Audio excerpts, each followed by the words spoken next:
ചെലവ് കൂട്ടുന്ന സംവിധായകനെ വിലക്കുക, യുവനടന്മാർ ചോദിക്കുന്ന പണം കൊടുക്കാതിരിക്കുക, കൂടി വരുന്ന ബജറ്റും പ്രതിഫലവും ദിനം പ്രതി ഉയർത്തി മലയാള സിനിമകളെ സാമ്പത്തികമായി നഷ്ടത്തിലാകുന്ന സംവിധായകർക്കും നായകനുമെതിരെ ആജീവനാന്ത വിലക്ക് ഏർപ്പെടുത്താൻ നിർമ്മാതാക്കളുടെ പരാതികൾക്ക് സാധിക്കില്ലേ എന്ന ചോദ്യവുമായി നിർമ്മാതാവ് വേണു കുന്നപ്പിള്ളി രംഗത്തെത്തിയത് ഏറെ തരംഗം സൃഷ്ടിച്ച വാർത്തയാണ്.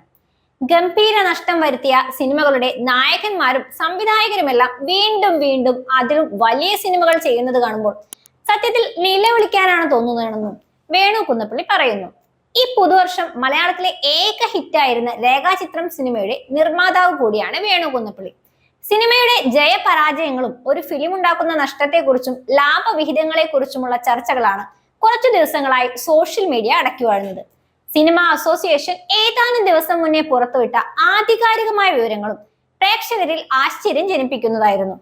മലയാള ഫിലിം ഇൻഡസ്ട്രി വർഷങ്ങളായി നഷ്ടമാണെന്ന് പറഞ്ഞിട്ടും പിന്നീട് എന്തുകൊണ്ടാണ് പുത്തൻ സംവിധായകർ വന്നുകൊണ്ടിരിക്കുന്നത് എന്നത് തികച്ചും ചിന്തിക്കേണ്ട ഒന്നാണ്. ഒരു സിനിമ വിജയമാണെങ്കിൽ നടീനടന്മാർ വിജയത്തിന്റെ ആഹ്ലാദത്തിമിർപ്പും കൂടാതെ സോഷ്യൽ മീഡിയ വഴിയുള്ള മറ്റു ഫിലിം ഹൈലൈറ്റ്സ്, ബ്ലൂപ്പേഴ്സ് എന്നിവയെല്ലാം ഷെയർ ചെയ്ത് തങ്ങളുടെ ആധിപത്യം സ്ഥാപിക്കുകയും എല്ലാ ക്രെഡിറ്റും തങ്ങൾക്ക് മാത്രമാണെന്ന രീതിയിൽ നടക്കുകയും ചെയ്യുന്നു. എന്നാൽ മറിച്ച് പരാജയമാണെങ്കിൽ അവർ ആ ഫിലിം വെറുതെ ചെയ്തു എന്ന രീതിയിൽ മുന്നോട്ട് പോവുകയും അടുത്ത സിനിമയിലേക്ക് കടക്കുമ്പോൾ തന്നെ തങ്ങളുടെ പ്രതിഫലം 10 മടങ്ങ് ഉയർത്തി വീണ്ടും അവരുടെ കാര്യങ്ങൾ മാത്രമായി പോകുന്നു. എന്നാൽ ഇവിടെ കോമാളികളാകുന്നത് തികച്ചും നിർമ്മാതാക്കളാണ്.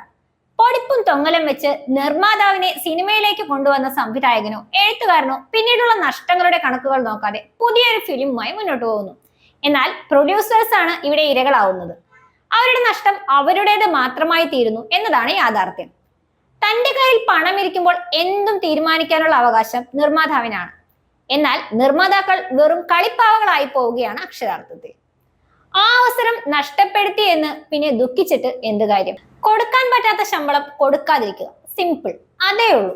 സിനിമയിൽ ജൂനിയറായ ആർട്ടിസ്റ്റുകളും പിന്നണി പ്രവർത്തകരും അധ്വാനത്തിന് ആനുപാതികമല്ലാത്ത ചെറിയ ശമ്പളം കൈപ്പറ്റുമ്പോൾ ഒരു നീതീകരണവും യുക്തിയും ഇല്ലാതെ ഭൂരിഭാഗവും പോക്കറ്റിലാക്കുന്നവരാണ് പലരും.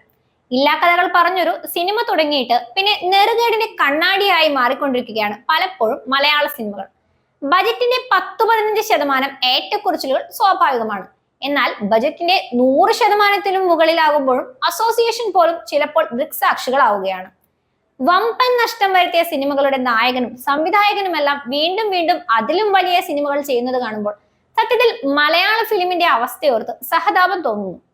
എത്ര നഷ്ടമായാലും നിർമ്മാതാവിനെ കൊന്ന് കൊല വിളിച്ചാണ് അവർ മുന്നോട്ട് പോകുന്നത്. സിനിമ തുടങ്ങിയാൽ പിന്നെ വരുന്ന ചെലവുകൾക്ക് പരിധികളില്ല. ടോട്ടൽ ഒരു റിച്ച് ലൈഫാണ് ഫിലിം കഴിയും വരെ നിർമ്മാതാവിനെ പിഴിഞ്ഞു ജീവിക്കുന്നവർ നടത്തുന്നത്. മലയാള സിനിമയുടെ നഷ്ടക്കണക്കുകൾ പറയുമ്പോൾ ഓർക്കേണ്ട ഒന്നുണ്ട്. കാര്യങ്ങൾ ചെയ്യാൻ പ്രാപ്തിയും തീരുമാനങ്ങൾ എടുക്കാൻ കഴിവുള്ളവരും സംഘടനയുടെ തലപ്പത്തിരിക്കുന്നവർ തന്നെയാണ് പലപ്പോഴും ഈ തോന്നിവാസങ്ങൾക്ക് കുടപിടിക്കുന്നതെന്നും പറയാം. മലയാള സിനിമയിൽ മാത്രം കണ്ടുവരുന്ന ഇത്തരം തോന്നിവാസങ്ങൾ ഇനിയും പരിഹരിക്കാൻ എന്തുകൊണ്ട് അസോസിയേഷന് കഴിയുന്നില്ല എന്നുള്ളതും പരിതാപകരമായി പറയാവുന്ന ഒന്നാണ്.